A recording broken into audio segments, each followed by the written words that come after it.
1970, we sure we did live for front. Knowledge for selfish, for sure we did do the work. Auditorium to basement of all faculty of law. We did represent, stand tall anywhere we go. Work hard and we shine, commitment, dedication. Neurosurgery, comedy, music, Nollywood. SOTK, Dr. Call, MC Casino.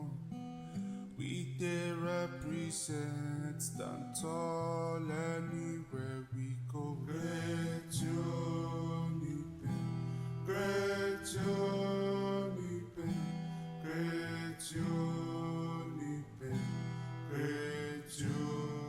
Another episode of the Uniben Alumni series. This is a show that comes to your screen every Wednesday and will bring you conversations with Uniben alumni around the globe. And I'm your host, Kevin Omokaro. And on today's episode, I have an academic with us. She's someone that is doing great by impacting the next generation of Nigerians in the academic sector. She's a lecturer with Benson University in the Department of Sociology and Anthropology. I hope I got that correctly. She's Dr. Angela Ogbu. She holds a Bachelor of Science degree in social work from our great university, the University of Benin. Thank you, Dr. Angela, for joining us today. Thank you. It's a pleasure. Good to have you here. And Dr. Angela is my good friend. Yes, I think I have been looking forward to this segment. Section. Yes. Thankfully, we can have it now. I want to start from the very foundation. Why social works? How did you get into social works? Permit me to say that you had your BSc in 2007, and courses like social work was not quite prominent, if I will use that word, as at that time. Yes, True. We tinted towards the so-called professional courses, the law, the medicine, the accounting, as at that time. But you went for social. How did you get in there? Was it something that that you stumbled upon? It was actually something that I expected. I didn't fill my JAM form saying I was going for social work. I also didn't know what social work was about. My JAM form carried law. Okay. I wanted to study law for certain reasons. But then I think I didn't meet up with the cutoff marks. You know, Uniben has a way of their cutoff mark is up there, and I wasn't able to meet up with that. Then, you know, at the time, the vice chancellor at that time now said you have two options: is either you go in for political science or you go in for social work. I looked at myself. I'm not sure I want to be a politician. That was our orientation as at that time. Like, I'm not sure I want to be a politician, so let me go and try what this social work or whatever is about. And that's how I found myself. And at that time, it wasn't Department of Social Work. It was under Department of Sociology. So yeah, that's what it was. Okay. Did you reapply to study JAM? Did you try again, or immediately you got into social work, you just felt, oh, this appears to be cool? I can. Yeah, exactly. Immediately I got into social work, I just felt I couldn't have read a better course. There's no other thing that matters. What was that? Was there a particular moment or the lecturers or the course that made you felt this is home to me? Oh, sincerely, it was the course. The rudiments, you know, the pros and cons of social work fit into my lifestyle. I wanted a place where I could impact the youth.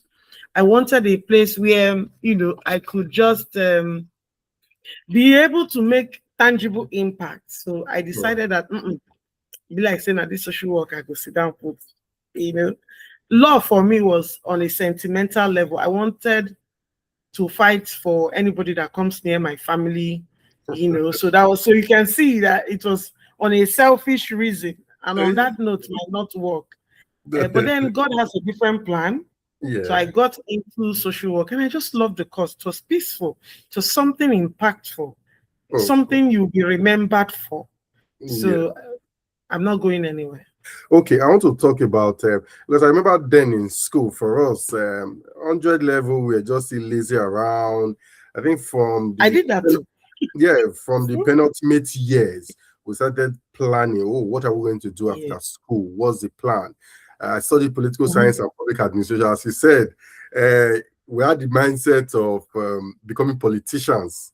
He said, "Oh, I remember one of the guests I had here who studied political science. He said his own mindset why when he came into school was immediately graduates, there's a local government that is going to chair." They will put him there. So, so that was his own mindset when he came into school as a political science student. For you, towards the end of your program, what were you thinking? What was the plan? Where were you going to work? What were you going to do with your degree? Yeah. So based on the course itself, I just had this plan that after the whole thing, I want to change the orientation of the youth. I had a belief that the reason why Nigeria is where it is right now is because we have a diversity of thoughts, most of them not aligning with what we wanted or what we want. So I just had this belief that I could change that orientation. I could make out something out of the course, not just for myself, but for the entire society. Okay. Let's talk about what you do currently, academic. How did you get into academic? Aha. So I had a mentor back then in Uniben, who mentored me into academics. And when I finished, I asked him, I said, "Sir, can I get a job?" He gave me two choices. One was to work with UBA as a customer service. That didn't sit well with me. Oh, And then he said, "You have also a good grade, so you can come into the system if you want to teach. These are the only two options I have for you." So I opted for lecturing. And I must tell you that over these years, it has been challenging, and then it has been interesting too. It has been in an area for me to know where our Nigerian problem is coming from. So that's what it is. that's beautiful to hear. And you have been in the academic field for quite some time. How has it been for you? Not too good. Is this something you prepared your mind for? Yeah, at the time I loved teaching, and I still love teaching, even though the Nigerian government is not encouraging me to teach. I think I want to change. There are sometimes there's some situation I meet myself. I'll just say, "How did I get into this job again?" Can somebody remind me? Because teaching is supposed to be the pride of every nation, because we are grooming tomorrow's leader, if there's Yeah, anything like that. But then there is. the way it has been bastardized, where leaders will come and tell you, "Look, certificate does not matter as long as you have WAEC, you can be the president." Mm, So people don't have the enthusiasm mm. for education anymore. So it becomes a bit hard for us. Yes, how challenging is that? Because I've had this conversation with a few academics, some academics I've interviewed, Yeah. and I think they've all echoed the same thing about this generation not too interested like the generations before now. And we, like you just mentioned, oh, you don't really need what they are being told, that they don't really need these higher degrees, that with the basic they can get to the ladder, top of the ladder and all.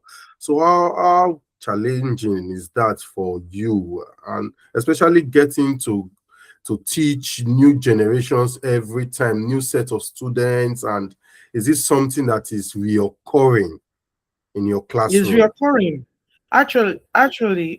Parents are part of the problems that we have. you get to see parents who say, don't scold or don't talk to my child. Mm. And if I was the owner of a school, you would take your child and leave and probably give him or her a certificate in your house, because there are rules to life. There are really rules to life. And you must teach your child that whatever choice he or she makes in life has a consequence. Yeah. You don't just, and so because that is lacking in at home, we at the other side, at the school management area, bear the brunt, because we'll find out that we have unruly students. You say sit down, that's when he wants to stand up. I once upon a time had to fight for my colleague who was a victim of a student bringing her parents to school to bully, her in the exam hall, in the presence of other students. I thought we do not see that in the university. I thought those. Yeah, that's what you think. We are faced with nonsense. But you know the Uniben spirit in us. I won't take that. No, we'll not go agree. We'll go scatter the area. So I had to step in. I said, okay. And most of it, or the most painful part of it, is that the brilliant ones don't behave in this unruly manners. It's the ones that are empty. And we are trying to see if we can patch and make something out. Those are the ones who will tell you that, don't you know who we are? And you keep wondering, who are you? And you're here. Till tomorrow I brag with Uniben. I say, see, if I find any student who is unruly to me, I say, if you know you got it, you shouldn't be here in a private school where your parents are helping you to do jam and get into Uniben. Do jam. When you write jam and you're able to scale through, pass through the system, then when you come out, I will doff my cap. So things like this. This is how we humble them to a reasonable extent. Yeah. Okay. I've been wanting to ask you. You bagged your Bachelor of Science degree in social works from Uniben, but your postgraduate degrees, you went away. You went away. Why was that? Was Uniben not sufficient for you, or you just felt you needed to taste other academic environments? Yeah, we were told that human wants are insatiable. So I am a diverse person. I want to taste so if you have a table filled with meal, I want to taste everything. I want to see which is good. So I didn't have any. Let's not go into this discussion.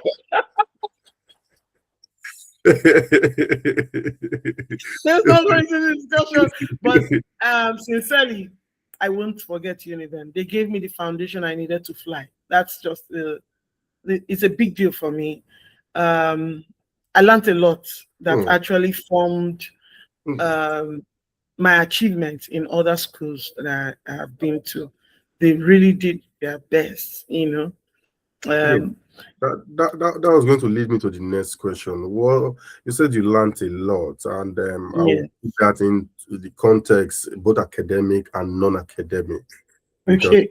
There is both character, you are built in both character and in learning as well. So what were those other outside academic that you saw in Uniben that you felt, this is really good, this is really something I'm learning from the institution outside the Bachelor of Science degree? Yeah, so I learned academic humility. No matter the portfolio you think you have, people were there before you, people are still going to be there after you. So relax. So humility was one of the things I learned the most. And then two is that it gave me a purpose to achieve my desire. So it gives you a background, or can I use the word platform, for you to be able to say, oh, this is what I want to be, and they'll just create it for you. Strive through this path and become that thing you want to be. So I think they create paths for you and lay the carpet for you to pass through. So I learned resilience. I have been through a lot within or outside the Uniben community, and you just see people who are actually going through wars, and you have no choice but to say, okay, I can make it. If this person can go through wars, then I mean, I should be able to pull through. So these are one of the things. Boldness. I can stand anywhere, not Mm, because I have a mansion or a car somewhere waiting, but there is this aura. mm, There's something about Benin environment generally. I think it helps you build some kind of pride, you know. mm. Your shoulder just keep growing. Not because you have, it's not about, it's not based on materialistic stuff. Yeah. It is just the fact that you are in Benin as a Mm. community. The pride is not something like bad per se. Like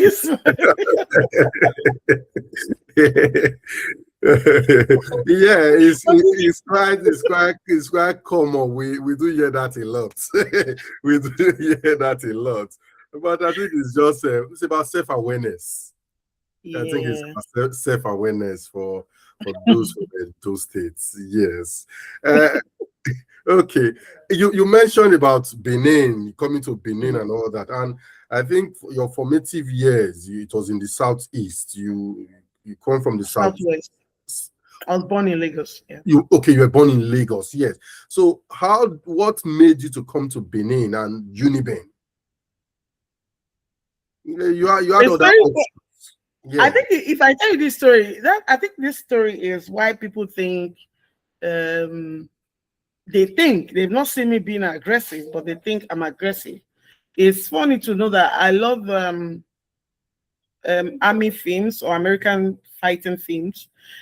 And then, so the first time I saw on news in Lagos, I think I just finished secondary school, Mm. I heard that a student from Uniben cut off another person's head and took it to the pavilion. I said, That's the place I want to be.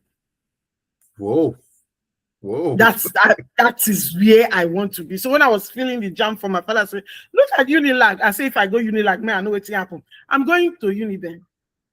Mm. And he said, But you just heard from the news that they kill. I said, if now that one will kill me. I want to see where somebody cut off somebody's head. I think these people are lying, you know. And that is how I found myself in University of Benin because Oh. I passed the job. It's strange, yeah. Yeah, quite strange and quite revealing that this is the reason why you chose Uniben. And Yes. like you have said earlier, your time in institution, you actually enjoyed it with what you have mentioned. Yes. Let's talk a little bit about what you do outside because your career bridges the academic and the real world, real consulting projects like the ESMP, the Gully erosion sites in Delta State, which you were part of that team. How do you translate this theory, your sociological theory, what you do in the classroom, what you read, into real life issues, into practical solutions for communities facing environmental challenges and even socio-economic challenges? Yeah, so first of all, I appreciate the opportunity I had to be in social work. But then I also appreciate the fact that I have the opportunity to put it into practice. For every project that is supposed to hold in a nation, generally, you Mm, are supposed to have a socioeconomics there who might be a sociologist or a social worker, because we now become the voice of the community. Project in some ways affects the psychology of humans living in that area. So we come and bridge in the gap. Sometimes the government might just decide to give a particular community water, and they don't actually need water. yeah. So you are digging borehole in a community, and they don't they appreciate their stream for certain reasons. They might feel that that stream is the source of the reason why they are healthy. Mm, One thing you should always know is that you don't use because of your project or alter the belief that keeps people strong, that gives them resilience. You don't do that. So mm, you need to seek their consent and convince them in any way reasonable that they would appreciate the borehole. At the time they agree with you, That is when you can now sink that ball. You don't just go there and sink a ball. And that is where we social workers come in, because we need to appeal to your conscience, tell you the reason why we think you need the borehole. Exactly. And do a kind of stakeholders engagement and all of that. So that's where I come in all of those projects. Okay. When I see your CV and I see what you do, you are a master of many endeavors.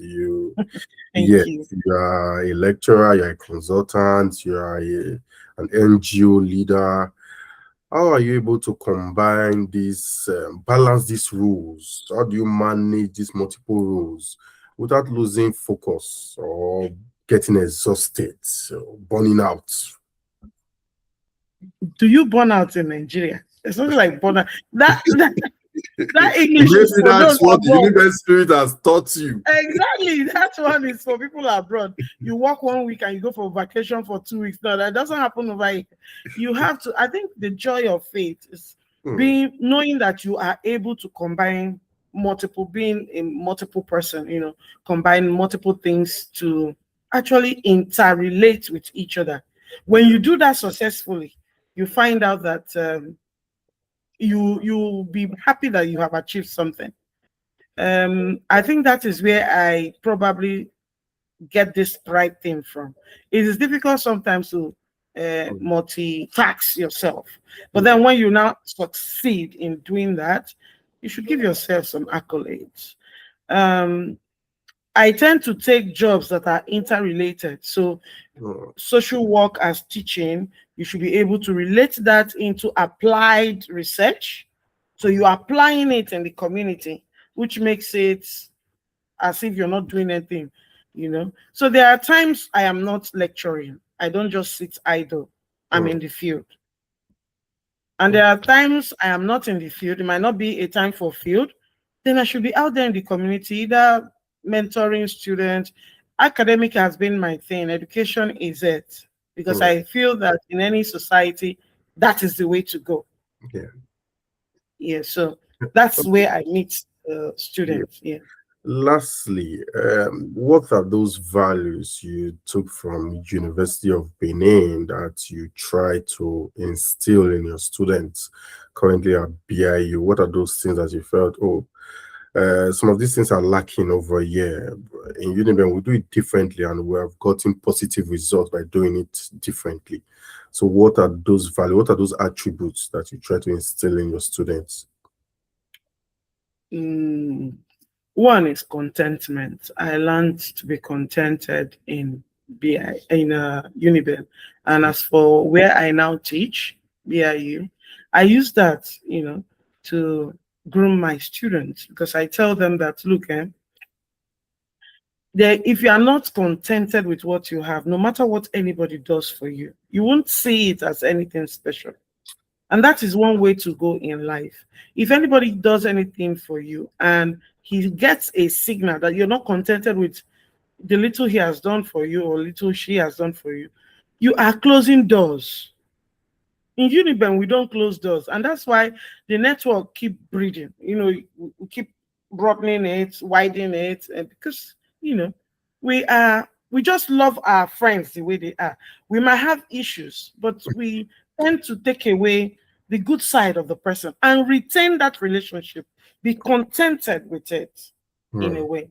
So that's one. And two, respect. We learn loyalty and we respect that loyalty. And that's why you see somebody, even when you are older to the person, you still give that person a kind of, reverence to say, okay, this is what you have done for me, whether you are younger or not. We appreciate you. We like your personality. And then we go on with that. So, and then being able to walk independently. That is one thing I did in Uniben that actually paid off for me. I remember my BSc project. When I wrote chapter 1, my professor said, Angela, is it all you? Go and write chapter 2. Don't worry me with this work. I did chapter 2, but I wasn't satisfied. One reason why I actually went to another school. Go and write chapter 3. I felt I was not doing things right. And he had this overconfidence in me that I didn't even have in myself. So I felt something was missing. And if I tread on that path for a very long time, I may not get the best that I wanted. So I decided to go out. So these are culture, these are values, I think, that the youth of today, not just my students, the youth of today have to breathe on. Yeah. Thank you very much. It has been wonderful speaking with Gracias. you. We could have this conversation. Thank you. Thank you so much. Thank you. I've been speaking with Dr. Angela Ogbu. She's a lecturer, consultant, researcher, woman of different progressive paths. And yes, we have come to the end of the episode. I'm Kevin Omokaro. Continue to subscribe to our channel. We'll bring you more exclusive interviews with Uniben alumni. Bye.